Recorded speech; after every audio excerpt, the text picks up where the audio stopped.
Okay, so I'm going to pause this to save time as usual and see what the meaning is of goose. I will read both sides of it. For you, goose is where the north node is in Gemini. It came out that way. And then the other end would be obviously the south node, which is your 12th house. So let me just get this out. Okay, so the keywords for goose, the right way around, north node, 6th house is vigilance. That's in your workplace, colleagues, people you work with, parenthood, and productive power. That's the keywords of goose. And it says here, drawn upright, which we did. This card may indicate that you are ready to take on the responsibilities of raising a family, or if committing yourself to a long-term partnership. Or of committing yourself to a long-term partnership. Goose brings creative and productive power and allows you to open to this power, secure in the knowledge that your relationship, family, or working partnership will provide a stable environment to act as a crucible for your creativity. The goose, in its strong attachment to its family and the ability to fly extraordinarily high from one continent to another, shows us that it is possible to be both grounded and spiritual in our daily lives. The other end, the 12th house, in reverse, the reverse meaning is you are overly concerned about your rights, your possessions, or territory. Perhaps you are too possessive of your partner. While these tend to mate for life, many humans do not. Staying together may not be in your best interests. If the relationship is meant to last, it will thrive on a mutual respect and freedom, not jealousy and possessiveness. The ancient Celts kept geese for their eggs rather than their flesh. They knew it was best to keep the goose alive and productive. The lesson for us is that if we want to ensure our productive power, our capacity for creativity, we must look after ourselves. To make sure the goose keeps laying the golden eggs, we must keep the goose alive, well fed, well rested, and well exercised.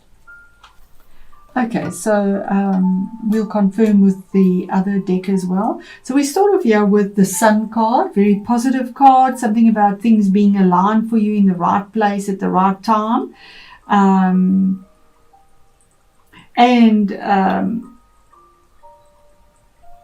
It's card number 19, which is a 10. It's normally something that is a new beginning, possibly.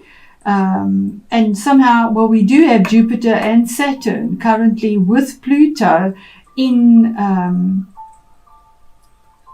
your sign, in Capricorn. But the eclipse is happening in Gemini, so please don't be confused. And I'm saying that with respect. I'm just saying that with respect.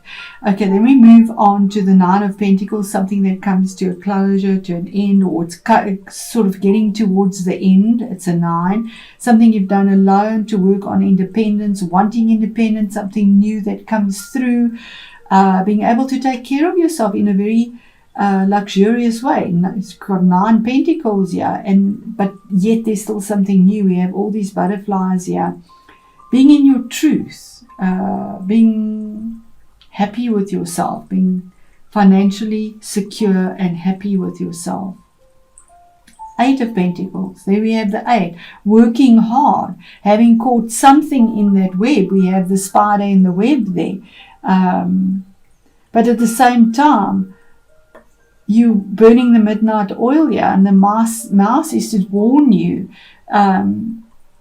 that when you put so much time and effort into one thing, there's something that is sacrificed, something that is lost with the mouse. And here we see him burning the midnight oil, perfecting what he's working on, something tangible, something real, something he's building. But he's put so much time and effort into it that he's lost something, but something is caught in the web. And it is a general reading, so whether it is a relationship, as we have with the goose, it could be a relationship, it could be a work situation, it is a 6th house eclipse, But it is on the emotional side. Releasing of a fear, releasing of a sorrow, releasing of a negative habit, perhaps, of maybe overworking and not putting time into a relationship, because the next card is the Knight of Cups. So he's the romantic knight. He has a goal and an intention in his life, and he goes for it. He's moving towards the future. He's offering his cup of love. He's offering his heart. He's offering love. There's the mouse at the bottom, but the horse is skipping right over it. Where, the mouse was right. So he didn't even see the mouse there because he was so busy looking at this. He's going right over the mouse. Something new. It could be a new relationship that comes in. A new service, possibly. An offer for your services, 6th house. It could be better health also. Maybe your health has suffered as well. That comes through now. Middle of November, it could be a relationship, because here's the Queen of Wands. So this would possibly be a relationship, a rekindling of a relationship, a new relationship that starts. With the Queen of Wands, it's a fiery energy, somebody that's a go-getter, that is confident, that steps out and does what she needs to do. She's a queen. She's quite mature in her energy. She knows what she wants and she goes for it. It could be your own energy as well. So when I say she, it could be he or she. Remember, it's a general reading and you need to use your intuition. Put it where it fits best. If it is a work situation, there's an offer made and you go for it. We have a yin and yang, a male and female. But there's a goal and an intention and an offer, and somebody or something that is secure and that is confident and that is fiery and that you go for. Which brings about something that you're not even aware of, from the 9 to the 10, a culmination of a cycle, the Wheel of Fortune. It's a major arcana card, saying that the Sun is also a major arcana. So this is a very positive reading. But there's something that comes through here. Wheel of Fortune is your fortune changer. Something happens. It's the end of a cycle, something that was pinned on this wheel of life as we go around it. And remember, the moon is our fate and destiny. And as that fate changes, the eclipse brings an ending of a cycle that has been possibly difficult, where you've had to sacrifice a lot of time and energy to build on something. Because this is working hard at something. So time was put in, energy was put in, sacrifices were made, and maybe love was lost, and then it's renewal of love or loss of love and new love that comes in, because you're now financially stable. You have what it is, you're independent. And the Wheel of Fortune,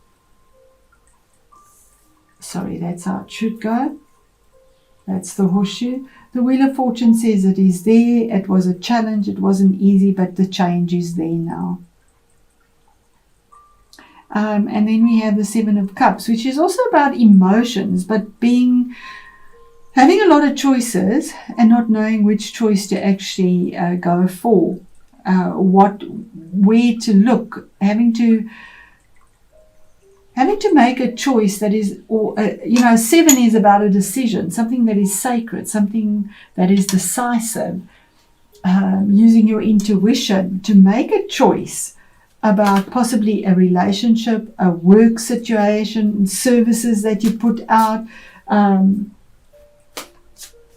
your unconscious, releasing something, maybe surrendering to something, changing something, that you've repressed for a long, long time, and letting go of it.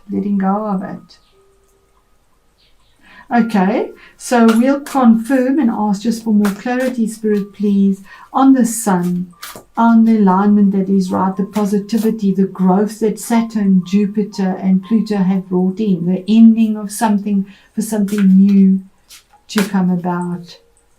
The Sun is breaking over that boundary. it seems to be with a relationship or a partnership. Two of Cups, a relationship or partnership, a choice that is made, that's made from the heart, or something that is kindred, something that is happy, something that is fulfilling. You're both on the same wavelength. Awesome. Yeah, and Capricorn, you can be the workaholic because you focus on your security and your stability at the expense, sadly, of your emotions.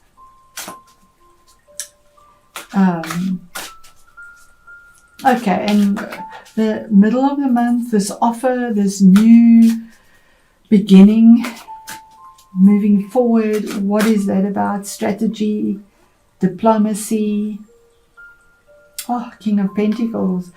Well, that is your energy. King of Pentacles is definitely a Capricorn energy. Now, that could be male or female. That is a general reading, but kings make changes on the outside. He has the Midas touch. Even though there's flames and fire at the back of him, he keeps his head. He's strong. He's solid.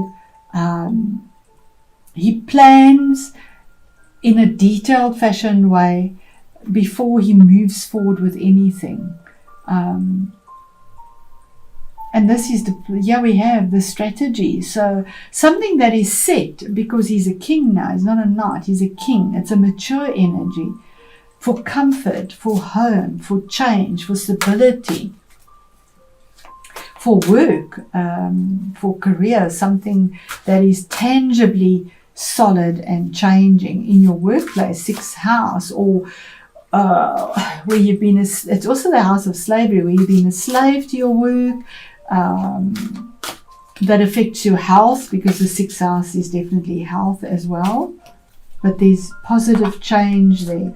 And the outcome of the choices that need to be made or could be made. And there again, 3 of Wands. Again, this is about expansion. We have 2 of Cups, 3 of Wands. This is about moving forward, the 2 become 3, growing, seeing a new future, looking out towards the future, knowing that something is coming in, and waiting. But you could be waiting for whenever, but you have this hope that something is coming in. In other decks, you see the ships coming in and sort of knowing that your loot is coming to the fore, being expectant. You have 2 wands in the ground and you have the other one in your hand because you're waiting for it. He has all 3 in the ground. The growth is there. It needs the 4th one for the stability.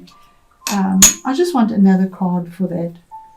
It's a choice that is made and then finally going for it, because Wands is fire energy and there is fire energy.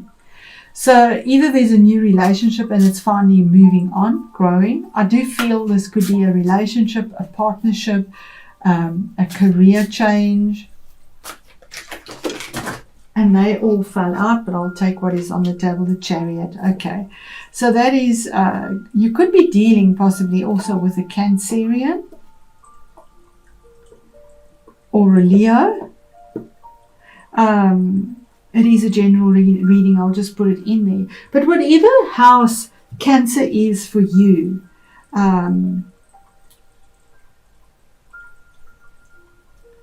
that, if we look at it from your sun or moon or rising sign, Cancer would be right on the opposite of that. It would be your 7th house, which is your partnerships.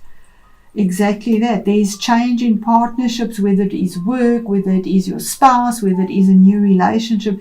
But there's significant change where you have victory, you have final movement. She manages to pull this Chariot. Yeah, normally you don't see reins on the horses and they're pulling in different directions. Yes, they're opposite and it is conflicting. But yeah, she has reins. She's matured, she's manifested, and she's holding the reins and guiding these horses to the future victory. And it is a 7 again, something sacred. There we go, something that is made. It's also water energy, a choice that is made within what fulfills your heart, what makes you happy, because you have your stability, but you don't have the emotional stability, and working on that. So Capricorn, that's a very positive reading through a really tough time that all the cardinal signs have been through, and your health has probably suffered through this. Relationships would have, with sickness or a lot of work duties, putting a lot of time and effort into it. But now there's this change. This eclipse brings this change in. The eclipse is something new into life that is victorious and fulfilling on an emotional level.